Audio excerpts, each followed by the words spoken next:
Story zone, তোমার অনুভূতিদের খুঁজে নাও এখানেই। ক্যাপ্টেন আলতাফ। সরি স্যার, আইল হ্যান্ডেল। বোনকে টেনে হিঁচড়ে নিয়ে গেল।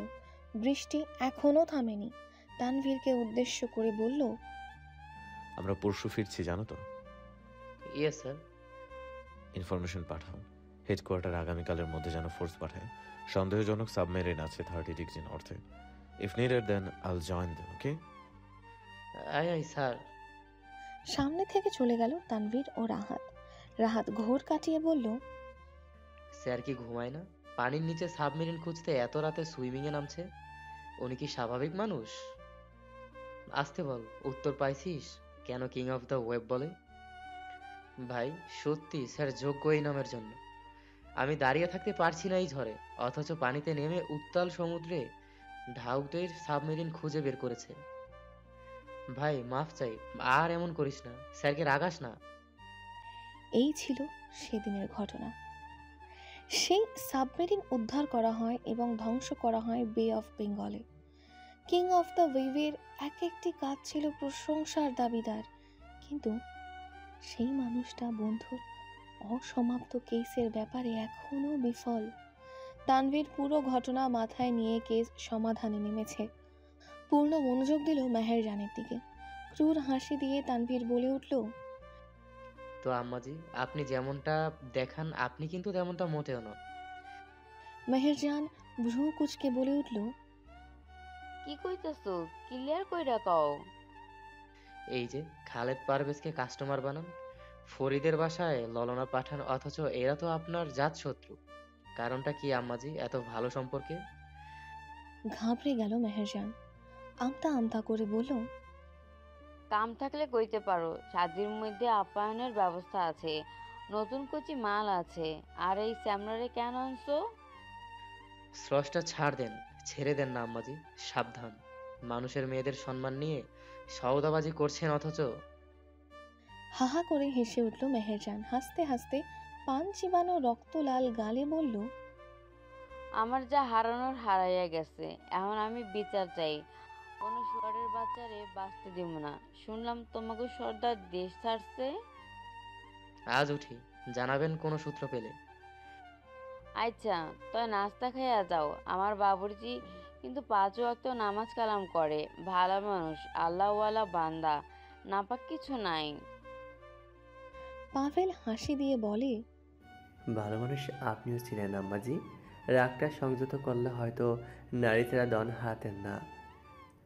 চরম বিস্ময় নিয়ে মেহেরজান তাকালো পাভেলের দিকে, যেন কোনো অজানা সত্য জেনে গিয়েছে যা গোপনে ছিল এতটা বছর। কথা বাড়ায়নি, উঠে দাঁড়ায় সকলে। পাভেল পুনরায় বলে, আমাদের আবার দেখা হবে আম্মাজি, তবে আগামীবার ভালো কোনো সময়ে ভালো কিছু নিয়ে। আর অনুরোধ, এসব বন্ধ করেন, আপনার জন্য এসব আসেনি। দু চোখ শ্রাবণের ধারার মতো অশ্রু সজল। হামজা পূর্বেই মেসেজে জানিয়েছে সুস্থভাবে সিঙ্গাপুর পৌঁছেছে। শাহাদের সাথে এখন অবধি কারো যোগাযোগ হয়নি। ফ্রি হয়ে ফোন দেবে জানিয়েছে। এখন 2 দিন পুরো বাড়ি জুড়ে যেন শূন্যতা। নিজেদের ব্যক্তিগত রুমটাকে দিয়ার এখন উত্তপ্ত মরুভূমি মনে হয়। এই নিয়ে দ্বিতীয়বার মুঠোফোন রিংিং। কাপা হাতে ফোনটা তুলে নিল। সামনে বসে আছে সুলতানা কবির, নওরিন, শিফা এবং রায়হান সাহেব। যদিও জানেন ছেলের শয়নকক্ষে আসা অশোভনীয়, তবুও এখন কেউ নিজেদের আবেগ ধরে রাখতে পারেননি। শাহিনের কাছে টুকটাক খবর পাচ্ছে, তবে কিছুটা অবাক হয়ে শাহিনের কথা অবিশ্বাস করল রায়হান সাহেব। এমনটা আগে কখনো হয়নি। সবার আগে রায়হান সাহেবের ফোনেই কল আসে শাহাদের। অথচ এখন 2 দিন খোঁজ নেই। কিছুটা চিন্তিত থাকলে এখন স্বস্তি বোধ হচ্ছে। বাসায় কাউকে জানায়নি ফোন দিয়ে, তাতে কারো রাগ নেই। দিয়াকে ফোন দিয়েছে শুনে সকলে রুমে উপস্থিত। একবার দেখবে বাড়ির প্রাণটাকে। ভিডিও কল করেছে। নিজেকে সামলে আঁচলে চোখ মুছে মাথায় ঘোমটা তুলল। ফোন রিসিভ করতেই ওপাশ থেকে হামজার মুখ ভেসে এলো। সকলে চমকে উঠল। শাহাদের ফোন নিয়ে হামজা কেন দিয়াকে ভিডিও কল দেবে? ম্যাডাম আসসালামু আলাইকুম। ওয়ালাইকুম আসসালাম। হামজা ভিডিওতে ব্যাক ক্যামেরা দেখিয়ে বাস্তব চিত্র তুলে ধরল। দিহার আঁচলে মুখ চেপে ধরল, কান্নার আর বাঁধ মানল না। ফোন ধরিয়ে দিল সুলতানা কাবিরের হাতে। হাতে ফোন নিয়ে সুলতানা কাবির আঁতকে উঠলেন। বাকিরা এগিয়ে এসে দেখে নীরব। হামজা ওপাশ থেকে বলল, আমি একটুও সময় পাইনি খালাম্মা। গত 2 দিন আমি হাসপাতালে। প্লেন থেকে নামার পরেই স্যার সেন্সলেস হয়ে যায়। এয়ারপোর্টে এমার্জেন্সি অ্যাম্বুলেন্স হাসপাতালে পৌঁছে দেয় আমাদের। আমার ফোনে চার্জ শেষ, তাই বাধ্য হলাম স্যারের ফোন দিয়ে আপনায় কল দিতে। প্লেনে আমাকে স্যার ফোন হাতে দিয়ে বলেছিল আপনাদের জানাতে যদি কিছু হয়। আঙ্কেলকে ফোন দিতে বারবার বারণ করেছে, কিন্তু আঙ্কেল তো সামনে। আঙ্কেল ক্ষমা করবেন, স্যার চাননি আপনি কষ্ট পান। হয়তো স্যারের অসুস্থতার কথা শুনে আপনি অসুস্থ হয়ে যাবেন। রায়হান সাহেবের চোখে পানি। ছেলে নিজের এমন করুণ পরিস্থিতিতেও বুড়ো বাপের ভালোর কথা ভাবছে। এই সম্বলকে কেন এমন জীবন দিল মহানরা? হামজা পুনরায় বলল, প্লেনের মধ্যেই ছটফট করছে। বারবার বলছিল, হামজা আমার কিছু হয়ে গেলে হাসপাতালে নিয়ে বেশি টাকা খরচ করবে না, শরীরের অবস্থা ভালো না, যত তাড়াতাড়ি পারবে বাংলাদেশ নিয়ে সমাহিত করবে। এত 3-4 দিনে জানাজা প্রয়োজন নেই, পরিবারের মানুষের একবার আমাকে দেখাবে। আমার মেয়েটা যেন আমাকে ছুঁয়ে দেখে, এই দায়িত্ব তোমার খালাম্মা। আমি হাঁপিয়ে উঠেছি, আমার কান্না পায়। স্যারকে আমি শাসন করতে দেখেছি, আদর করতে দেখেছি। এখন আমার স্যার ওই সাদা বিছানায় হাসপাতালে পোশাক পরনে। যতবার দেখেছি আমার ভেতরটা কেঁপে উঠেছে। আফসোস হচ্ছে একা কেন আসলাম। পাভেল ভাই, শাহিন স্যারকে আমার লাগতো। বারবার মনে হচ্ছে মানুষটা সুস্থ হয়ে আবার শাসন করুক। আমাকে এখানে কেউই দেখিয়ে দেওয়ার মতো নেই। আমার ভয় হয় যদি আমার দ্বারা কোনো ভুল হয়। এত বড় একজন নেতা এমপি হয়েও কাউকে না জানিয়ে একা চলে এসেছে। শক্ত করে বারণ করেছে কেউ যেন হাসপাতালের খবর জানতে না পারে।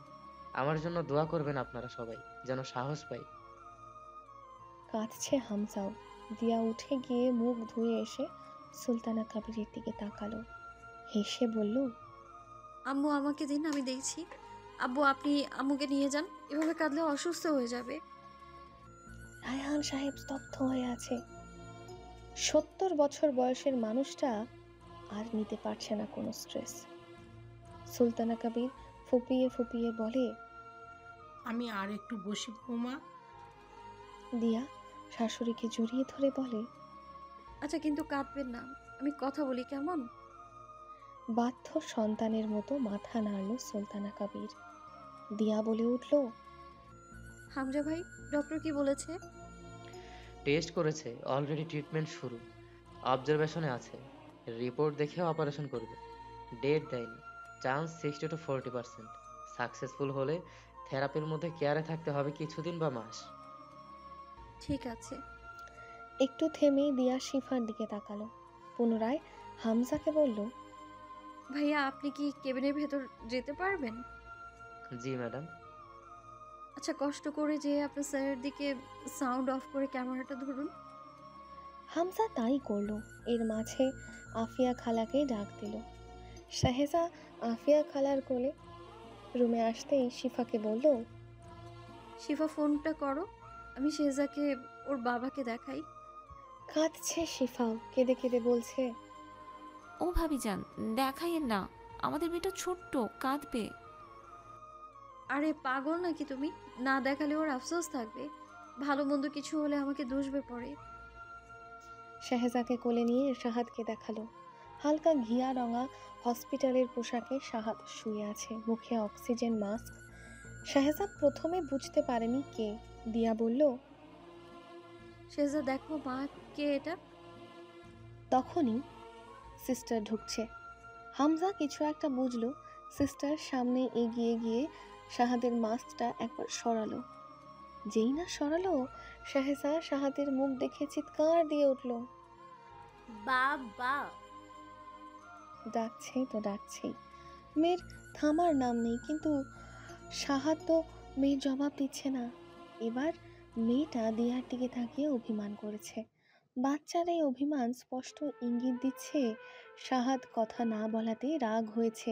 ঠোঁট উল্টে কাঁদছে আর শাহাদকে বাবা করে ডাকছে। দিয়া মেয়েকে বুকে চেপে ধরল। হামজা বেরিয়ে এলো কেবিন থেকে। সাউন্ড দিতেই দিয়া বলল, ভাই আপনি খাওয়া দাওয়া করেন, আপনার স্যারের খেয়াল রাখবেন, এখন রেখে দিন। জি ম্যাডাম। ফোন কেটে গেল। মেয়েটা কেঁদেই যাচ্ছে, থামার আর নাম নেই। বাকিরা চেয়ে দেখছে। নীল গগনে চন্দ্রিমা স্বপ্ন এঁকেছে, বারান্দা দিয়ে স্পষ্ট। মেয়েকে কোলে তুলে কাঁধের সাথে মাথা লাগিয়ে আলতো করে ছাপ দিচ্ছে পিঠে। গেয়ে উঠল, ঘুম হারা চোখে ফিরে দেখি একবার, ইচ্ছে করে তোমার হাতে হাতটা মেলাবার। খুব মন খারাপের রাতে দূরের বাঁকা চাঁদটার সাথে আমার হাতটা যেন থাকে তোমার ছোট্ট হাতের পাশে। তোমার ঘুম ভাঙানোর রাতে যখন বড্ড একা লাগে, আমার হাতটা যেন থাকে তোমার ছোট্ট হাতের পাশে। ঘুমিয়ে পড়ল দিয়ার কোলেই, কান্নার দাগ স্পষ্ট মুখে। চলে গেল সকলে রুম ছেড়ে। সহ্য করতে পারল না সুলতানা কবির ছেলের বউয়ের এই রূপ। মেয়েটা কি পাথর হয়ে গেল? চার কোণা একটি টেবিল, দেখতে খেলার মাঠের মতো। এই কামরা জুড়ে সবচেয়ে আকর্ষণীয় জিনিস এই টেবিলটি। গত 4 মাস টেবিলটির কাছে আসা হয়নি ভাইজানের। শাহিন এক দৃষ্টিতে তাকিয়ে আছে। নওরিন সহ 3 তলার এই কামরায় ঢুকেছে শাহিন। নওরিনের কাছে এখনের পুরো ঘটনাই শুনেছে। সে তো ভাইজানকে আরো আগেই দেখেছে। বাসার মানুষগুলো মেনে নিতে পারবে না ভেবে নিশ্চুপ ছিল। ভাইয়ের জীবনের সব গল্প করতে করতে গল্পের মাঝে এই টেবিলের কথা আসে। নওরিনের অফিসের বসকে এই টেবিলের সামনে ছবিতে দেখেছে। শাহিন টেবিলটি ছুঁয়ে বলল, জানো নীরা, ভাইজান খেলতে খুব পছন্দ করতেন। ওনার এই পুল বলগুলো ছিল এক একটা গুটি। যখনই সমস্যায় পড়তেন তখনই খেলতে আসতেন। বিলিভার নিয়ে ভাইজানের প্রচণ্ড আকর্ষণ ছিল। খেলতে গেলে চাপ পড়ে ব্রেনে, তাই খেলেনি কয়েক মাস। অসুস্থ হওয়ার পর থেকেও অনেক খেলেছে, কত বারণ করেছে ফোনে। আমার মনে প্রশ্ন জাগে মেজর, ভাইজান কি আদৌ কারো কথা শুনেছে? সকলের প্রতি মনোযোগ রেখেছে অথচ নিজের প্রতি অযত্নশীল। কেউ কি বুঝতে পারোনি তোমরা? দীর্ঘশ্বাস ফেলল শাহিন। এই রুমের প্রতিটি কোণায় শাহাদের চিহ্ন। রুমটা খাঁ খাঁ করছে তাকে ছাড়া। শখ করে কিনেছিল এই পুল টেবিল। 6টা পকেট বিশিষ্ট বিলিয়ার্ড টেবিলের কিউই বলগুলোর মাঝে খুঁজে পেত নিঃসঙ্গ জীবনের বেশিরভাগ সময়। শাহিন বলল, জানো নীরা, রাশেদ ভাই কি বলতো? বলতো তোর পাগলামি লিমিটলেস শাহাদ। সত্যি তার পাগলামি লিমিটলেস। আচমকা নিজেকে অস্থির করে পুনরায় বলে উঠল, নীরা, কি করছি আমি? রাশেদ ভাইকে স্মৃতিতে স্মরণ করছি, কিন্তু আমার ভাইজানকে কেন? আমি দুইজনকে স্মৃতিতে রাখছি। চলো এখান থেকে। এখানে থাকলেই ভাবনাগুলো ভাইজানকে মনে করাবে। আমার ভাইজান সুস্থ হবে। শাহিনের অস্থিতিশীল অবস্থা নীরাকে ভাবিয়ে তুলছে। বেরিয়ে গেল তালা ঝুলিয়ে কামরা থেকে। সুলতানা মঞ্জিলের লিভিং রুমে এখন চাপা উত্তেজনা। এক সুদর্শন মধ্যবয়স্ক পুরুষ অপেক্ষা করছে মেজর শাহিনের জন্য। দেখতে অনেকটা দিয়ার মতো, কিছুটা মিলে চেহারায়। রায়হান সাহেব রুম থেকে বেরিয়ে আসলেন, সাথে পাভেল ও এসেছে সেই পুরুষের সঙ্গে। রায়হান সাহেবকে দেখে হাত বাড়ালেন হ্যান্ডশেক করার জন্য, সালাম দিলেন। আসসালামু আলাইকুম রেহান ভাইজান। কিছুটা হতচকিত হয়ে সালাম নিলেন, বসলেন শান্ত হয়ে। নিজে থেকেই সেই মানব বলল, কেমন আছেন ভাইজান? কি সুন্দর অবলীলায় বাংলা বলছে, তবে টান আছে আরব দেশের। জি আলহামদুলিল্লাহ, আপনি? আমিও ভালো আছি। আমার নাম হাম্মাদ, আপনার ছেলের বউয়ের মামু হই। পাভেল মাথা ঝাঁকালো। এর মধ্যে শাহিন ঢুকলো বাসায়। হাম্মাদকে দেখে ঝাঁপিয়ে পড়ল বুকে। দুজনের গলায় গলায় ভাব দেখে লিভিং রুমে সবাই চমকিত। শাহিন সোফায় বসে বলল, মিস্টার হাম্মাদ, আমি খুব খুশি হয়েছি। আপনার অপেক্ষাতেই ছিলাম। রায়হান সাহেব শাহিনকে কাছে টেনে ধীর স্বরে প্রশ্ন করল, বৌমার মামা বুঝলাম, ইরানি তাও বুঝলাম, বাংলা পারে কিভাবে? আব্বু, হাম্মাদ ইরানের প্রফেশনাল হিটম্যান। ও যে কয়টা খুন করেছে তা গুণেও শেষ করা যাবে না। ওর নখদর্পণের বেশিরভাগ ভাষায়। হ্যালো ডিয়ার লিসেনার্স, আপনারা শুনছেন স্টোরিজ অন প্রেজেন্স ধারাবাহিক পর্ব গল্প। আমাদের সামগ্রিক প্রচেষ্টাকে উৎসাহিত করতে লাইক এন্ড কমেন্ট করতে ভুলবেন না। Thank you. আল্লাহ, এই খুনি আমার বাড়িতে কি করে? আসতে ভাইজানের নির্দেশ। ভাইজান ইনভাইটেশন পাঠিয়েছে দেশে আসার জন্য। রায়হান সাহেব শাহাদের কথা শুনে দমে গেলেন। ছেলে চেয়েছে মানে কারণ আছে হয়তো। পুনরায় হাম্মাদের দিকে তাকিয়ে বললেন, আপনার বাসায় সবাই ভালো আছে? শাহিন ভ্যাবা চাকা খেয়ে রায়হান সাহেবের দিকে তাকিয়ে আছে। মনে হচ্ছে যেন ঘরোয়া আলাপ করছে আন্টিদের মতো। এটা কেমন প্রশ্ন? বাসার সবাই ভালো আছে। রায়হান সাহেবও বিচলিত, ভাবছে কি গল্প করবে এর সাথে। হাম্মাদ হেসে দিল, মাথা নেড়ে বলল, হ্যাঁ, ভালো আছি। শাহাদের সাথে তো আমার অনেক কথা হতো। আমরা ভালো বন্ধু। Allah will save him. ওর সিকনেস শুনে অনেক দুঃখ পাইছি। এই মানুষটার আচরণে একটুও ধরার উপায় নেই। মানুষ মারায় এত এক্সপার্ট। হাম্মাদ থেমে বলে উঠলেন, আমি কি দিয়াকে দেখতে পারি? শাহিন ঘাড় ঘুরিয়ে বলল, নীরা, ভাবিমাকে ডেকে আনো। নরিন চলে গেল দিয়ার খোঁজে। কিছুক্ষণ পর ফিরে এলো দিয়া শাহেজাকে নিয়ে। হাম্মাদকে দেখে ছলছলে চোখে তাকিয়ে বলে উঠল, ছোট মামুজান। হাম্মাদ এসে ভাগ্নিকে জড়িয়ে ধরলো। এত বছর পর ভাগ্নিকে দেখে আবেগে বলে ফেলল, উম্মি কাইফা হালুক। তাইব মামুজান। মিন আইনা জিতা লি মা জিতা মামুজান। মামুজান, হঠাৎ আপনি এইখানে কেন এসেছেন? হি আমালি। মা আলিয়া মালফি বাংলাদেশ। বাংলাদেশে কি কাজ? কথা ঘুরিয়ে হাম্মাদ বলল, আনা সাইয়িদান বিরুইয়াতিক বাইয়িত সানাওয়াত ইয়াদাতিন উম্মি।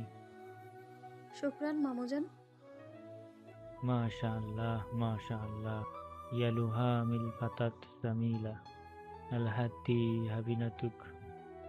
নিয়ামাল আবিন্তি। শাহেজাকে কোলে নিয়ে সবার দিকে তাকাতেই দেখলো আশ্চর্যের উচ্চ শিখরে গিয়ে সবাই তাকিয়ে আছে। হাম্মাদ হেসে এবার দিয়াকে বলল, উম্মি, আমি বাংলা পারি, তুমি বাংলা বলো। দিয়া মাথা নাড়ায়। শাহেজা তাকিয়ে আছে অপরিচিত মানুষটাকে। কিছুক্ষণ বসে কথাবার্তা বলে হাম্মাদ চলে যাওয়ার জন্য তৈরি হলো। দাঁড়িয়ে বলল, দেখা হবে আবার, চিন্তা করবেন না মিস্টার শাহাদের জন্য। আমার লোক আছে সেখানে তার প্রোটেকশনের জন্য। দিয়ার দিকে তাকিয়ে বলল, উম্মি, সবকিছুই ঠিক হয়ে যাবে। মন খারাপ হলে মামুজানকে ফোন দিও। মাথা নাড়ায়। হাম্মাদ জড়িয়ে ধরে ভাগ্নিকে। বিদায় নিয়ে বেরিয়ে এলো কানের কাছে কিছু একটা বলে।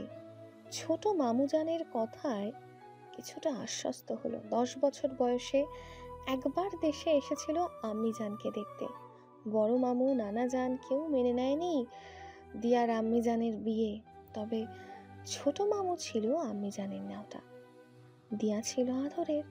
ছোট মামুর দেশে আসার সংবাদ বরাবর গোপন রাখত দিয়ার বাবা জান। লুকিয়ে দেখা করতো ওরা মামুজানের সাথে। এখন ছোট মামু কেন এসেছে? যাওয়ার সময় কেন বলল যে কোনো সময় ডাকবে? আস্তা বলে নিয়ে যাবে। তবে কি কোহিনূর মামুজানের কাছে? দিয়ার সেই সাদা ঘোড়া যা হামিদ মজুমদার সযত্নে রেখেছিলেন গোপন আস্তা বলে শরীর শিউরে উঠল। খেলার ছলে তলোয়ার চালানো শেখা দিয়ার মায়ের কাছ থেকে, আর ঘোড়া ছিল বিনোদনের মাধ্যম। তবে এখন তা কি উপকারে আসবে? দুবার দরজার কড়া নড়ার শব্দ কানে আসলো। দিয়া শোয়া থেকে উঠে বসলো, বেডসাইড ল্যাম্পটা জ্বালালো। পুনরায় আওয়াজ হলো, গায়ে ওড়না জড়ালো। এত রাতে আবার কে এলো? উঠে গিয়ে দরজা খুলে দিতেই দেখে শেফালি। বুকটা ধক করে উঠল। শাহাদ যাওয়ার পর থেকে শেফালির বন্দি দশা কাটলেও স্বেচ্ছায় নিজেকে বন্দি করে রেখেছে। খাওয়ার সময় ছাড়া বের হয় না। স্বাভাবিক গলায় বলল, আপা, আপনি কিছু বলবেন? ভেতরে আসবো? দিয়া শাহেজাকে দেখল। মেয়েটা ঘুমাচ্ছে। দরজা থেকে সরে মনে মনে আল্লাহর কাছে রক্ষা পাওয়ার দোয়া পড়ল। শেফালি ঢুকলো রুমে। দিয়া ঘড়ির দিকে তাকিয়ে দেখে রাত 3টা। সারা রাত ঘুমাতে পারেনি দুশ্চিন্তায়। কেবল চোখ লেগেছিল, দরজায় করার আঘাতে ভেঙে গেল সেই ঘুম।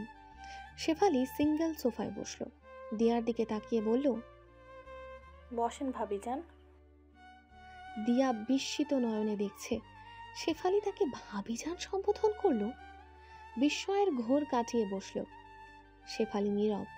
দিয়া লক্ষ্য করলো ওর চোখ দিয়ে পানি পড়ছে।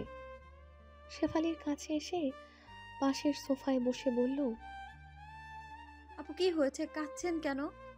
ক্রন্দনরত গলায় বলে উঠল, ভাইজান কেমন আছে ভাবিজান? প্রশ্ন করেই তাকালো দিয়ার দিকে। মেয়েটার চোখ মুখ ফোলা, স্বাভাবিক থাকার প্রশ্নই যে আসে না। তবুও এই প্রশ্ন জানতে চাওয়ার ইচ্ছা। দিয়া ছন্দহীন নিষ্প্রাণ চোখে তাকিয়ে বলল, ভালো নেই আপু, একবার দেখেছিলাম, হুঁশ নেই। সবাই দেখেছে। হামজা ভাই ফোন দিয়েছিল, তখন দেখেছে। দেখেছেন কত বড় হতভাগী আমি, একবার দেখতেও পারলাম না। আমার ভাইজান রাগ করেই আমাকে ফেলে চলে গেল। কত রাগ জমেছে, আমার মুখটাও দেখলো না যাওয়ার আগে। দিয়া হেসে দিল ঝাপসা চোখে, বলে উঠল, তাহলে তো আপু আমি আর আমার নিষ্পাপ মেয়েটা আরো হতভাগী, আমাদেরও দেখা দিল না। শেফালি দুহাতে চোখ মুছল, নাক টেনে সোজা হয়ে বসে বলল, ভুল বললেন ভাবিজান। আপনি আর সেহজা ভাইজানের শরীরের সবচেয়ে দুর্বল জায়গা কাবু করে বসে আছে। আপনাদের দেখা দিলে যে আর যাওয়া হতো না। আর আমাকে দেখা দেয়নি কারণ শুভ কাজে যাচ্ছে। আমার পাপী চেহারা দেখে অশুভ কিছু ঘটতে পারে, পবিত্রতারও তো ব্যাপার আছে। নিরুত্তর দিয়া নিষ্পলক চেয়ে আছে, কি উত্তর দেবে? উত্তর নেই। শেফালির দিকে তাকিয়ে জড়িয়ে ধরে বলল, কাঁদবেন না তো আপু, আল্লাহ ভরসা। আপনাদের ভাইজানের জন্য দোয়া করবেন, বোনের দোয়া অনেক কাজে লাগে। পাপী বোনের? কে পাপী কে নিষ্পাপ সে তো উপরওয়ালাই বিচার করবে। আপনি আমাদের কাছে সবসময় সম্মানের, বাড়ির সম্পদ তো আপনারাই। ক্ষীণ হাসল শেফালি, চোখে মুখে একরাশ মুগ্ধতা জমিয়ে তাকালো দিয়ার পানে। উঠে দাঁড়িয়ে যাওয়ার সময় বলল, মনে প্রশ্ন ছিল কি আছে এই দিয়ার মাঝে, যাকে ভাইজান সযত্নে হৃদয়ে আগলে রেখেছে। আজ সেই ধারণা সুস্পষ্টভাবে ধরা দিল। শাহাদ ইমরোজে সুযোগ্যা সহধর্মিণী তার ফারহা।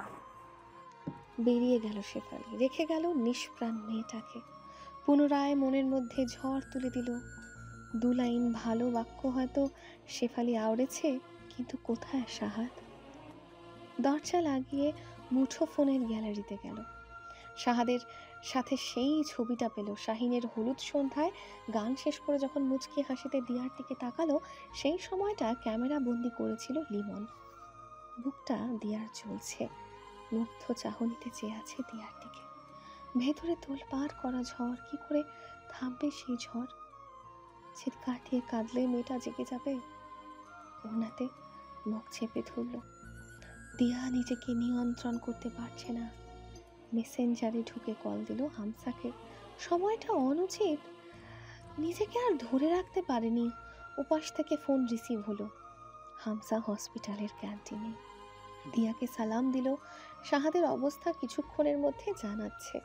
10 মিনিট পর ফোন আসতেই রিসিভ করলো। ভাই আপনার স্যার কেমন আছে? ম্যাডাম আগের মতো। আচ্ছা, ভালো থাকবেন। জি ম্যাডাম। দীর্ঘশ্বাস নিয়ে ফোন কেটে দিল। হামজার উপরও অনেক ধকল যাচ্ছে। বেচারা না ঘুমিয়ে পড়ে আছে, চেহারা দুদিনেই ভেঙে গিয়েছে। নিরাশ হয়ে বিছানায় শরীর এলিয়ে দিল একটুখানি ঘুমের আশায়। নিজে অসুস্থ হয়ে গেলে মেয়ের সুস্থ থাকাটা দুষ্কর হয়ে পড়বে। হসপিটাল থেকে বের হতে হতেই 3:30। সকালের ডিউটিটা প্রক্সি দিয়েছে মেহেদিকে। মেহেদি ডিউটি পেয়ে খুশিতে গদগদ। হসপিটাল থেকে রওনা হয়েছে CMHS এর উদ্দেশ্যে। শাহিনের পোস্টমর্টমের সাথে এই হসপিটালের একায়তা গুরুতর কানেকশন আছে। রাতের বেলা সন্দেহের তীর কম যাবে। CNG ক্যান্টনমেন্টের সামনেই ছেড়ে দিল। মনে হলো কেউ ফলো করছে। মনিকা পেছন ফিরে দেখল না, তেমন সন্দেহজনক কাউকে চোখে পড়ছে না। পুনরায় হাঁটা ধরল, সরাসরি হসপিটালে ঢুকে গেল। বস ঢুকে গিয়েছে। ফলো করো, কোনো তথ্য যেন না পায়। ওকে বস।